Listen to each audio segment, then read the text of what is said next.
Hi, grade 12s. Let's start with question 1 from this paper. So question 1 says we have to solve for x.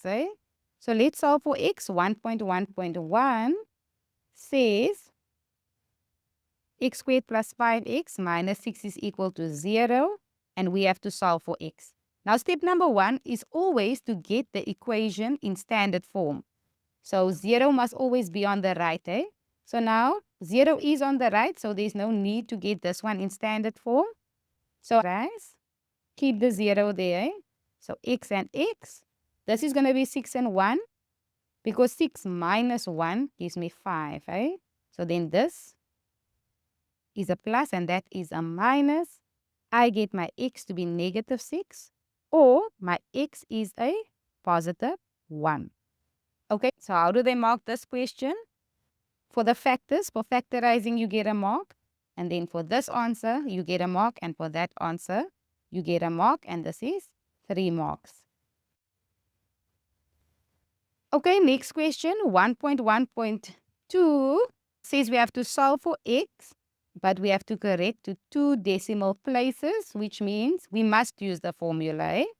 So look at the question. It's already in standard form. 0 is on the right. So I'm going to copy the question correctly. Equal to 0. And then I'm going to substitute this into my formula. But before that, I first want to write my A, B, and C. So A is this number there. B is a positive 3. And C is a negative 5. Because I don't want to make mistakes. So then into my formula, I'm going to write X is equal to minus B. B is 3. And then plus minus. And then here I have the 3 squared minus 4, negative 5, everything over 2a. 2 and a is 4. Okay, and then all on your calculator first only do plus here and then only do minus. So I get my x to be a negative 1,55. And then when I do the other side, I get my x to be 0,80, 2 decimal places. How do you get marks? 1 for showing how you subbed it into the formula, 1 for this, 1 for that, and that's how you get 3 marks. Next question, 1.1.3. We are still solving for x, but do you see this is an inequality? So we will have critical values. So I write the question down. It is in standard form because 0 is on the right. And now I'm going to show you 2 ways to do it. The first way, let's do the formula to get the critical values. So I take this quadratic formula from my formula page. And then I substitute. So let's write this quickly over. So for x squared, there's nothing with an x. So I'm going to write 0x and then minus 1. So now my a is this 4 over here. My b is this number here. So that's 0. And my c is this constant over there, which is minus 1. So then I write the formula down. And then I get my x to be, I first do the positive and then I do the negative. You should get x to be negative half or a positive half. Or you will get negative 0,5 or 0,5. That's the same thing, So that would be your critical values. So this is your critical values, You're not solving for x. Okay, so that was one way of getting your critical values. Another way was just to factorize it, So let's quickly factorize. This is the difference of 2 squares. So 2x, 1 and 1, a plus and a minus. And then if you solve here, if you solve for x, you would get negative half. So critical values, negative half. And the other one here would be a positive half. So that's another way of doing it. Then that is not your final answer. So on a number line, you will now have your smallest critical value and your biggest one. And then because it says less than, you're going to ask yourself, if you imagine a parabola here, where is the parabola below the x-axis? So below because it's less than. So this less than means below. So it's below over here. Do you see? There. My final answer I can write, it is where x is between the two critical values, between this one and this one. If my question had an equal sign there, then I would also have an equal sign there and there. But my question doesn't have an equal sign. Okay, so that's one way of doing it. Another way, if you really don't understand this way, is just to do the following, eh? So some people do this.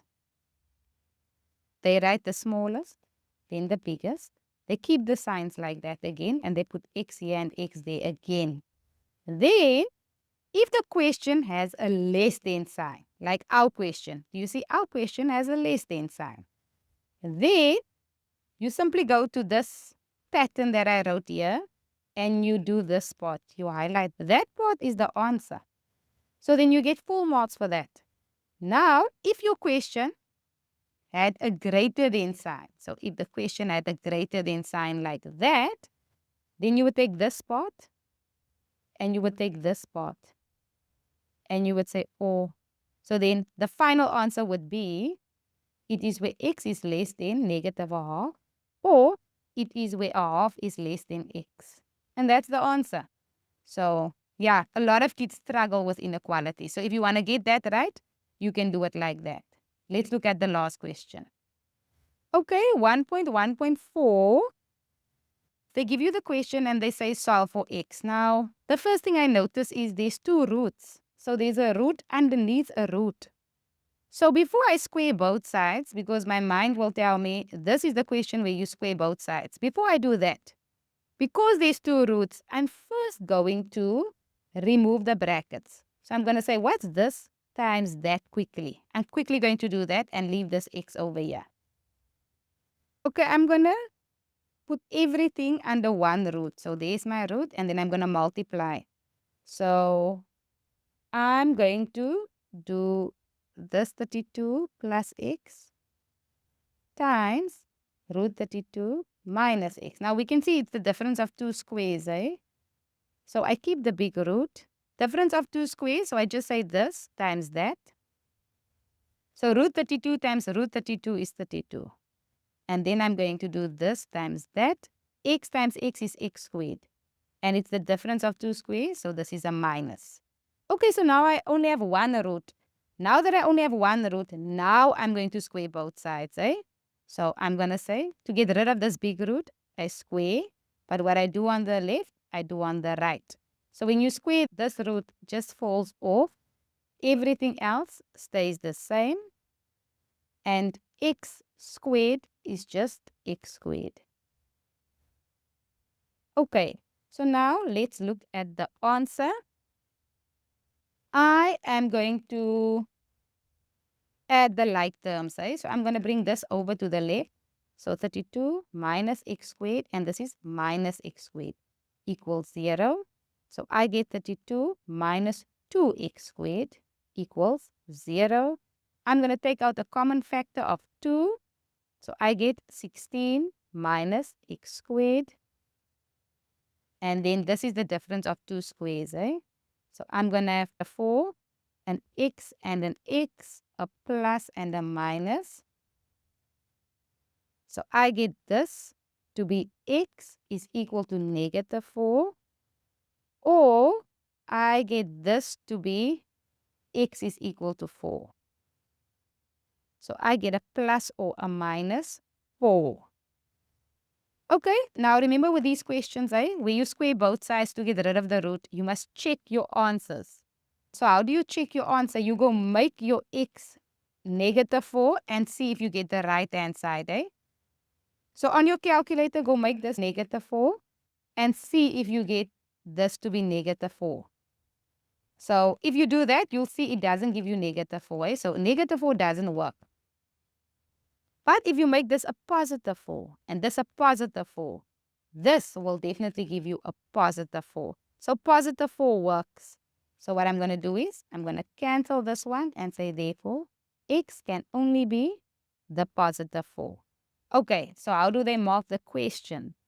For getting rid of the first root, you get a mark. Then for squaring both sides, you get a mark. Then for simplifying this, you get a mark. There's many ways to simplify, and then choosing the correct answer is a mark. So this is 4 marks. Our next question is 1.2, and it says solve simultaneously for x and y. This is for 5 marks, eh? Let's get our 5 marks. They give you 2 equations. They give you this one and this one. So I'm going to take the first one, and here's y by itself and x is by itself. So I can make x or y my subject. I think I'm going to take y. So I'm going to take this equation and I'm going to write it as y is equal to, now I'm going to take the x away. So it becomes negative x. And that 12 stays there, so it's plus 12. Okay? And I'm going to call this equation. You can call it equation number 3. Let's call it equation number 3. Okay, so this is equation number 1, and that is equation number 2. Then I'm going to say, I'm going to substitute equation number 3 that I just made into equation number 2. Okay? I can't sub equation 3 into equation 1 because I changed 1. So you always sub it into the one you didn't change. Now I didn't change this one. So I'm going to rewrite that one quickly. So let me write it down first. That one says x times y is equal to 14 minus 3x. Okay? Now I'm going to substitute. Wherever there's a y, so do you see there's y? Wherever there's a y, I'm going to replace it with this. So we are not making any mistakes. So I'm going to say x. Now I have the y in brackets. Negative x plus 12. And then I just continue. Equals 14 minus 3x. And now there's no more y's. And now I'm going to solve for x. So now I'm going to multiply it out. This gives me negative x squared. That times that gives me a positive 12x. And then I have the 14 minus 3x. Now I'm going to bring everything to this side. Bring everything over. Minus 14 plus 3x. And this is equal to 0. Add the like terms. So this and this will give me 15x. Minus 14 equals 0. Then I don't like this. So because I don't like that negative, I'm changing all the signs. So this becomes a positive. This will now be a negative. And this will now be a positive. And this 0 stays 0.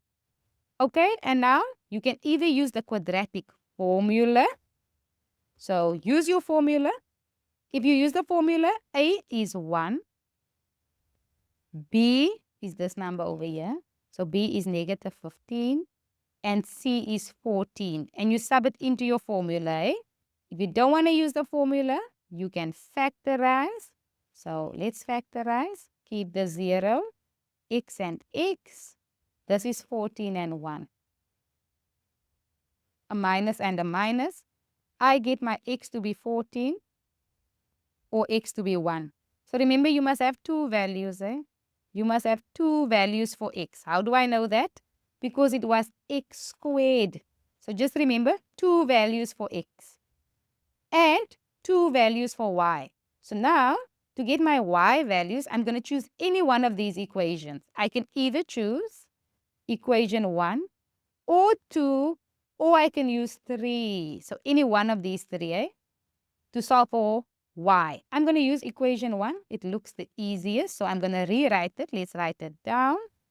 That equation was y plus x is equal to 12. So now, first, I'm going to sub in x is 14. Then I'm going to sub in x is 1. So I got the 14 from here, the 1 from there. So I'm going to write y plus, here's the x. So I'm going to make that 14 is equal to 12. And then I'm going to solve for y. So my y is 12.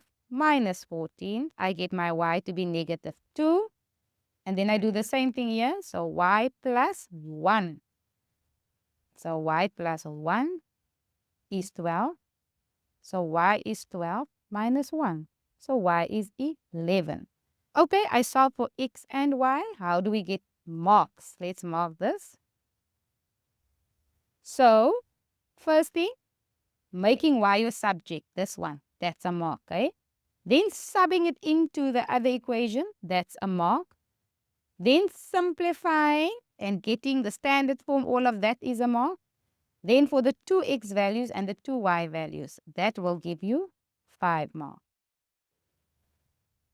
Okay, our next question is 1.3. So 1.3 says, consider the product 1 times 2 times 3 times 4, and you continue times 5 times 6 times 7 times 8 up until times 30.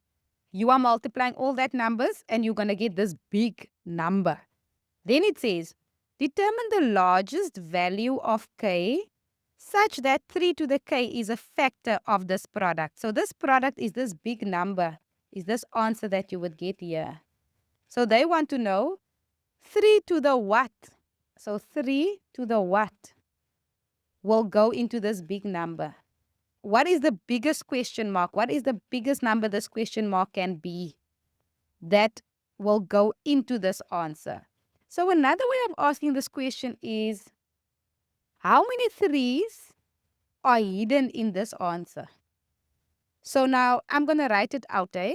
So if you had to write all these numbers out, 1 times 2 times 3 times 4 times 5 times 6 times 7 times 8 times 9, and it will end by 30, eh? Then 3 can't go into 1, so 1 is out.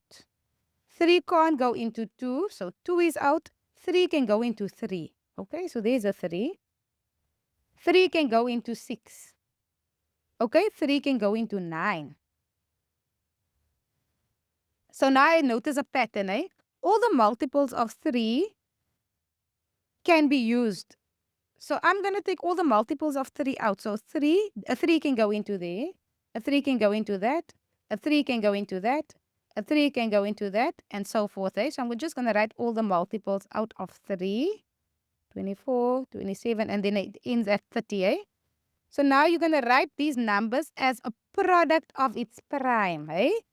There's a 3 that goes into that. This one is 3 times 2. So this 9 is 3 to the 2. Eh? 12 is 3 times 4. So 4, this 4, 3 can't go into that 4. And then this is 3 times 5. This is, if you use your calculator and you say 18, equal, and you say shift, and you say fact, to get the factors, eh? This is going to give you 3 to the 2 times 2, okay? So if you have to rewrite that, it would give you 3 times 3 times 2, okay?